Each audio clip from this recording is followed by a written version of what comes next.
Good afternoon. I'm Shalina Durcott, horticulturist and garden coordinator at UT Gardens in Crossville. For today's weekly walk through the garden, we've invited area ag agent Greg Upchurch, who's going to talk to us about our turf demonstration plot.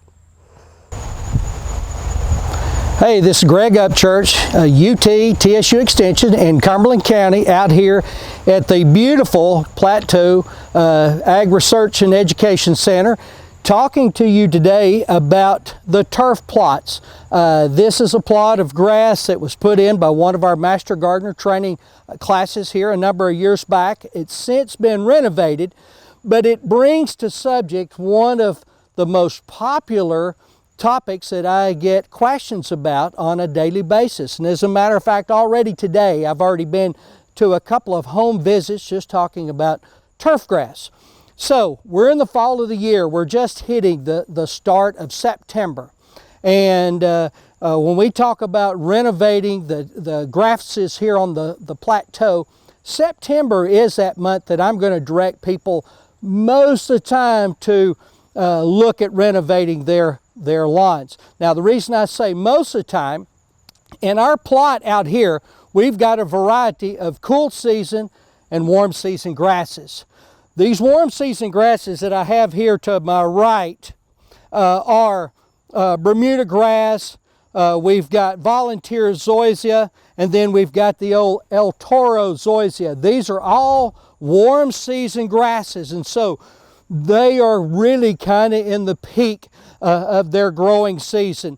These grasses have really flourished, particularly in this warm, wet season that we've had this year, and that absolutely looks spectacular out here.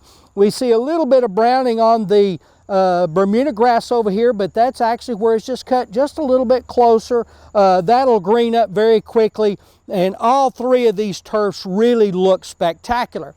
Now, the difference in these turfs here that we'll see is a little bit of difference in texture, a little difference in color, and obviously in terms of that blade fine texture versus a little coarser textured.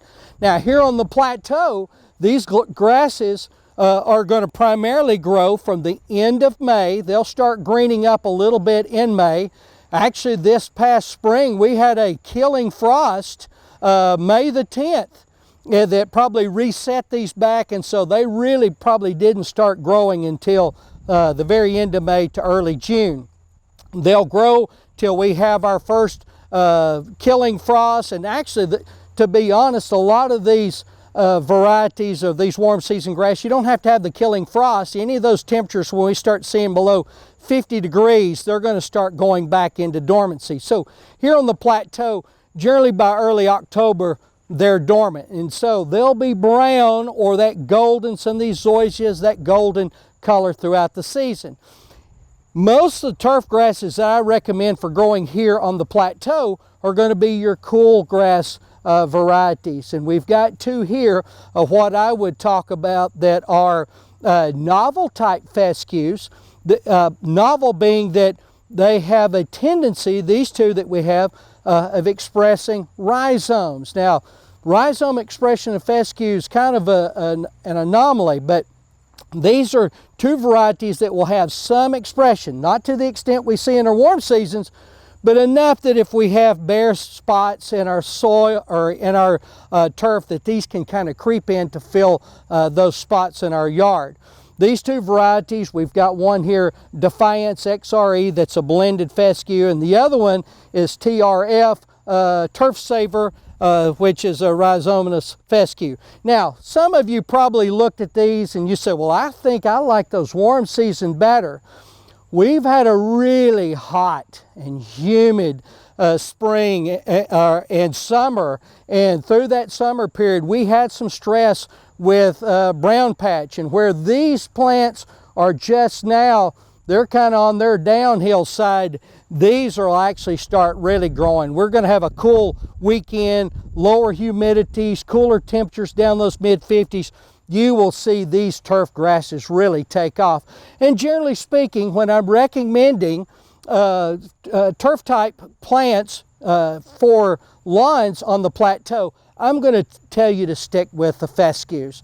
If you want the old standard Kentucky 31 turf fescue, which tends to be more of a pasture type grass, but it'll serve in that role as a lawn fescue, or you can go full with the novel type fescues, these softer, more delicate, more attractive type fescues that are truly designed as a turf type fescue and very spectacular. And you can tell very little weed pressure in these, maybe a little bit of weed pressure in the one I'm standing in, but nothing that wouldn't be too easy to control. All these really clean plots. The last plot that we've got out here is actually one of bluegrass. Generally speaking, for those homeowners here on the Plateau, I'm generally not recommending bluegrass. And the reason for it is our shallow soils coupled with heat, coupled with humidity, the dryness, bluegrass just tends to struggle here on the Plateau. This is supposedly a heat tolerant, drought tolerant type bluegrass, but still yet struggling somewhat. And you can see a little bit more weed pressures in this one compared to the other turfs that we've got out here. You know, the AgResearch Center, we're basically open during daylight hours if you want to come out and tour the garden, kind of walk through and see these plots. And I would encourage you to kind of get out here and look at them and study them. Don't just pick one day out of the year. You know, there's going to be times where the warm seasons will not look good and these will look spectacular, and just the opposite. And so I would tell you to visit the garden throughout the year. Check out our turf plots, check out other plots that we have here in the gardens. If you've got questions, look me up at UT Extension here in Cumberland County. I'd be happy to visit with you on any of your turf renovation, turf selection, or any other turf issues you might have. I hope you've enjoyed today's weekly walkthrough, and we hope you'll come for a visit to the garden. We'll catch you next time to feature another area of the garden.